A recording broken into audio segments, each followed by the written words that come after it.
Everyone knows your blood levels drop a little bit, and I got some thrush in my throat, so haven't been able to yell much, boys. That's why the house is a mess. But in all, so I'm going to use a microphone.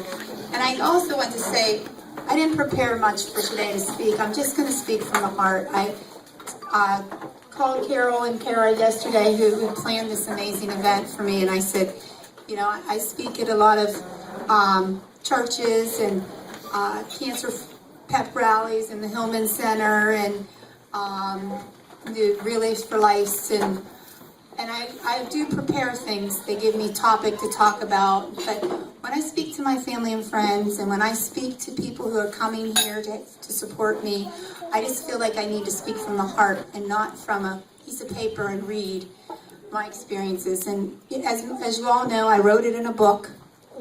You can read the book, it's all there. Most of you know my life story now because you've been to supporting me through the last 4 years.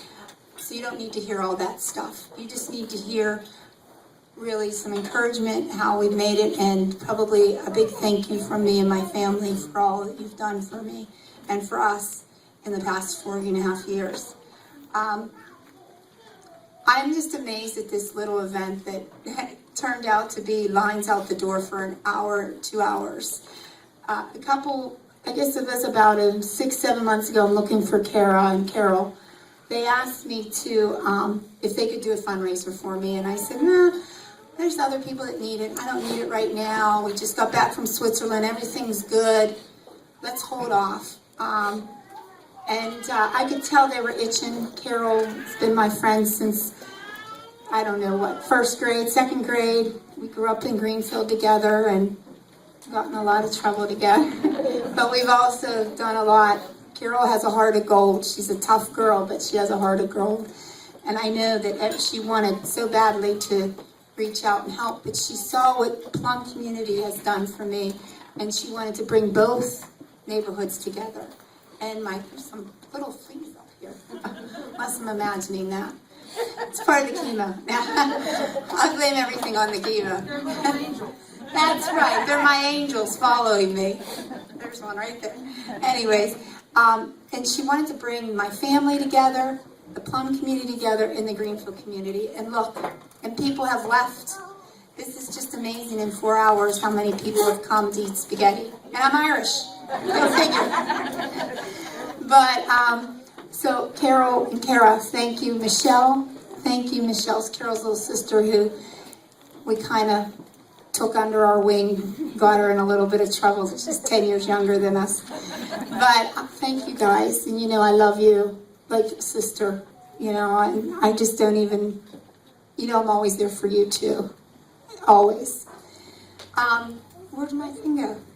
Up. So I wanted to tell you how, you know, this whole book and everything got started. When I was first diagnosed, and everybody knows I come from a very large family, you know, I was diagnosed originally back in 1995, and they told me I had ovarian cancer, and the whole story goes on from there. But my real diagnosis, what I would say is my terminal diagnosis, was about 4.5 years ago, when I had, about a year before that, had my lung removed, had tumors through my lung, had my lung removed, went back to the doctors and found out that the cancer had spread. They told me I was in complete remission, it would never come back, and it had spread through my body. It was in my liver, bones, lymph nodes, everywhere. And I don't know, Mark, I don't think we'll ever forget that day in the doctor's office, but it wasn't a sad day. It was a day of when they told me that, like, you're crazy. You know, and he said, go home, relax, tell your family, just enjoy the next 6 months and we'll get you comfortable. And my kids were little. They were young. They were 4 years. I mean, they're 6 foot now, but they weren't 6 foot then. And I wasn't going home. There was no way. I said, we're sleeping here tonight until they find me a doctor, because I'm not going home to tell them that. And we didn't cry, Mark. We just held each other's hands and we prayed. And I knew that I missed an opportunity the other 2 times that I was diagnosed, that God was telling me something like, you didn't do what you were supposed to do the last 2 times. This is your time now to make a difference here, and you're not going to be gone in 6 months. you're going to fight this and you're going to show your kids. Me just thinking of my three, well, two are here, the other one's, we call him the middle one, the wanderer. He's kind of wanders around. I think he's playing his soccer outside, but he, I'm thinking I'm just going to use them. I'm going to change their lives through this cancer. And we prayed and we said, God, tell us where we got to go and tell us what we got to do. And we found a doctor here in Pittsburgh who was fine with anything, we got online. I've been to Europe several times for treatments. We did all the treatment things that we had to do. And we lined that all up. But there was something that we knew, that we had to do, and that was to make a difference and to take this experience that we're going through and to change other people's lives and to actually rush. I felt this need to raise my kids quickly and to teach them that all the things they needed to know before it was too late, before somebody else couldn't teach them or I wasn't here. And that was actually, I think, God's way of telling me, you have a lot that you need to give back. And you've missed it twice, and now it's time to go on and get with it. So like I said, we went through all the experimental treatments, and my cancer's terminal. There is no cure for carcinoid cancer. It's a rare form of endocrine cancer. 6 months has now turned into 4.5 years, and it'll be 4.5 more years, I know. And if it's not 4.5 more years, there has been thousands of people changed by the cancer diagnosis. And I always say that, cancer, being diagnosed with cancer, affects the person that's being diagnosed, but it affects everyone that loves that person, and everyone that loves that person that's touched, and everyone that loves that person. And I think that, through these 4.5 years, that's what my cancer has done. It has affected everyone, and it's not me. I can tell you, all I do is do what I would have normally did every day, and that's fight. I've always been a fighter. I've always been the one that, I was a small, little, scrappy thing that just got in there and did it. And didn't win all the time, but I never quit and I never gave up. But I never knew that all I had to do was just give it to God, and it was a lot easier that way. And so Carol and Kara asked me to talk about being an inspiration. And a lot of times, many of you have said to me, oh, Sonny, you're such an inspiration, and you don't know how you've inspired me to go on, or you've done that. And I feel like very humbled by that, but I also feel very awkward by that. Because truly, I don't really feel like much of an inspiration just living every day to my fullest, or living for my kids, or living for my family. Because I feel like it's something that we all need to do. We all need to somehow live our life inspiring in some way. And, unfortunately mine was I wasn't able to inspire through being some type of famous artist or whatever way, but, unfortunately mine was through cancer. But I don't know if it's something that I'm doing, or if it's everybody that's around me that's inspiring me to inspire others. Do you understand what I'm saying on that? So when she asked me to speak about being an inspiration, I thought I would twist it more and say how people have inspired me. And, my book talks a lot about the good in cancer. And through the last 4 years, we have learned so much good that has come out of being diagnosed with cancer. And I know you probably think, boy, that's bizarre. How can you, I'm not denying I have suffered. I mean, my family that's sitting up here knows a day-to-day basis of what I go through. They see me cry in pain. They see how sick I am at times. I talked with Austin about it last night. They see the guilt sometimes I have is like, am I a good mom because I'm sick or whatever? But you don't see that. You see the everyday Sonny that gets up and says, you know what, I'm going to go to that baseball game, and I don't care that I look horrible, and I don't care that I have a bucket sitting next to me because I'm sick. I'm going to go so I can watch him pitch his game, or you see that, so you think, wow, she's pretty, that's amazing, and she can get up. She just came home from Switzerland and had this toxic stuff put all through her body, and she's at a baseball game. But you didn't see that it took me 2 hours to get my pajama pants off to get to the baseball game, where they see that every day. So to you think, oh, how does she do that? And I do it because I have a husband, and I have sisters and brothers and a mom and friends that come over and say, come on, Sonny, get up. Come on, get out of bed. You know, let's get to the game. Or come on, let's go shopping. If you can't make it, we'll get... I don't do it by myself. And I get embarrassed when people say to me, like, what you do every day is amazing. Because it's not me. It's everyone that helps me. And that's what I want to stress about inspiration. I inspire others because you inspire me every day to live. My boys inspire me every day when they come home and knock on my door and say, Mom, how was your day? Or did you do anything? What'd you do today? Or that inspires me. And then that makes me want to go out and help others. When I was first diagnosed, one of the hardest things for me was, I was a stay-at-home mom. I had a small little photography business on the side, had a little studio, made a little money. I wouldn't say I was famous or anything like that, but I had to earn my keep type of thing. But my biggest thing was I really loved helping other people. I loved running the backpack drive at school, or the things where I could go and help the houses that flooded a couple years ago, and I could get in there and bring them things, and because I felt like I loved it because it helped me. It made me feel good. It was almost a selfish drive that I needed to get that. And when I got sick, I couldn't do that anymore. I'm like, wait, what am I going to do?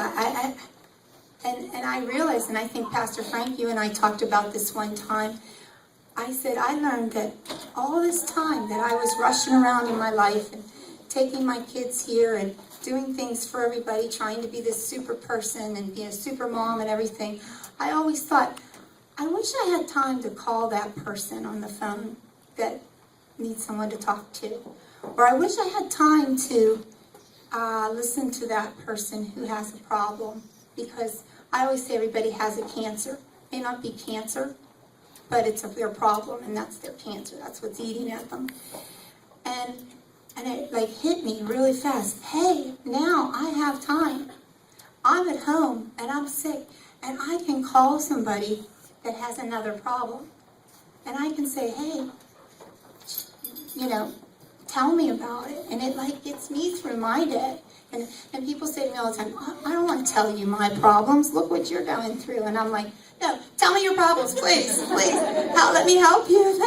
I don't want to talk about mine. But so those are the things when I say the good in cancer, and when I talk about it in my book, in the little things that kind of changed my life through my cancer diagnosis. Is now my life has changed. Of course, physically not through the better, but definitely our lives have changed spiritually through the better. I have learned, when I look at something, when I look at a flower, I look at it so differently than I did 4 years ago. I'm like, wow, that's pretty cool. Or when I look at someone that's suffering, I look at them, I really know what they feel. I feel it because I've suffered. And when I hear a story, or when I see this, and little girls making these prayer requests crafts, or this, where's the little block? They gave me a little block that says, don't open it, but remember that I love you, and I'm supposed to hold it whenever I feel sad, and inside is their prayers. When I look at things like that, that's my cancer diagnosis that had this little girl make that. That's good. That's the good in our diagnosis. That's the inspiration of cancer. Those are the things when I look at my boys and I see they automatically go to the car door and help me in. It's not a given. It's not, they don't need my husband to say, open the door for your mom. They go to the door, open it up, and help me in the car. That's good in cancer. And all through my book, I have little experiences of things that probably happened every day in my life before I was diagnosed that never made a difference, never inspired me, but now have changed my life.